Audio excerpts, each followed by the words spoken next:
maybe being around animals and nature makes you prone to like not just get stuck in the world of ideas. Like you're more embodied and like more in the world if you're like in nature more. Whereas if you're like stuck in a city, cramped, reading books, you're gonna like fall victim to abstraction. I don't know. This is out of my ass. The truth about British people and historical success is the repeated mechanization and automation of things. I think that all languages are somewhat siphoned off from each other in terms of understanding. Like the epitome of my understanding is going to be linked to the understanding I have in a language. So like the epitome of my understanding in English will be different from the epitome of my understanding in Hebrew. And so what I would posit as to why you and I might agree that the English intellectuals are superior to the others we've listed, it's because we're speaking English. They are, by definition, the most correct. What you saying? If we were to take the side that a Russian philosopher or a Japanese philosopher or an Indian philosopher were superior, we would be fighting against the very like waves of our language, which push and say, this is the epitome of English understanding. I don't know. I mean, it's true that because I'm speaking English, I'm more likely to have English culture, and therefore I'm more likely to be like English intellectuals. Yeah, they say that about Americans. They have a weird deference to the British accent. But I am not. I'm making the claim that the thinkers that I'm talking about just are better. Like the ones that are doing like the. I agree with you, like but we are Freud both and Marx biased. are making mistakes in a way that like Bertrand Russell's making less of a mistake. He's better at reasoning, and I'm like I'm objective about the fact that some people are just better at reasoning than other people. And I'm saying that some of that objective standardization comes from the language we're using. What's up, Timothy? Englishman's here. Yeah, but we don't think that the ones who came with us are very smart, so Manai. Excuse me, sir. No, go take a hot bath. What did you say? What did you...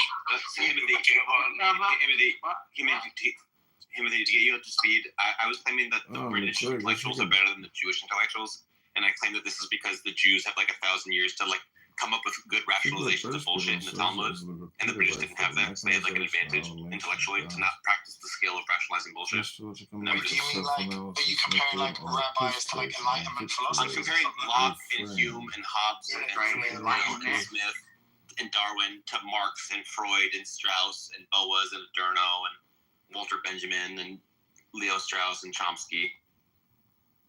Chomsky? Yeah, I'm anti-Chomsky. Okay, so you're saying, so you're saying the Enlightened, the British Enlightenment philosophers are superior to like Jewish contemporary philosophers? No, okay, if I have a list of I asked ChatGPT, I gave him a list of all my favorite intellectuals, and like half of them are Jewish. Actually, the majority of them are British. Relax your foot and take a But lozenge. if you look at the most famous Jewish ones, they tend to be fucking up more than the most famous British ones. Even though there are lots of good. I watched like a documentary on like a history channel once, and there was like a famous British like jurist or something who it turned out actually had like Jewish ancestry. It turned out was like Jewish, but like how was your rainbow? As this like intellectual, they don't really remark about his Jewish heritage, right? But apparently, like, and I can't remember if it was like Magna Carta or some other like really like important legal document or something, like some kind of like constitutional document.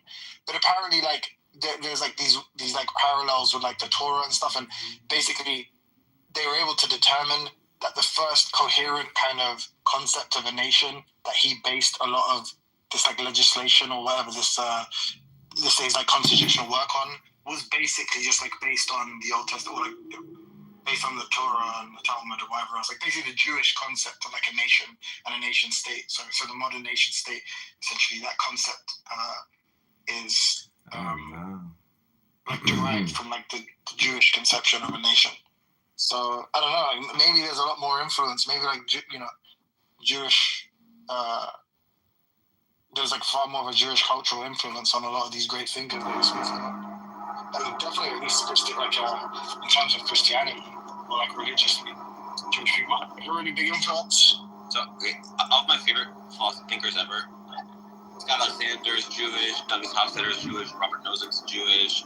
I didn't know Nozick was Jewish. Chomsky is Jewish, Nathan Kalfas is Jewish, Agnes Cowdery is Jewish.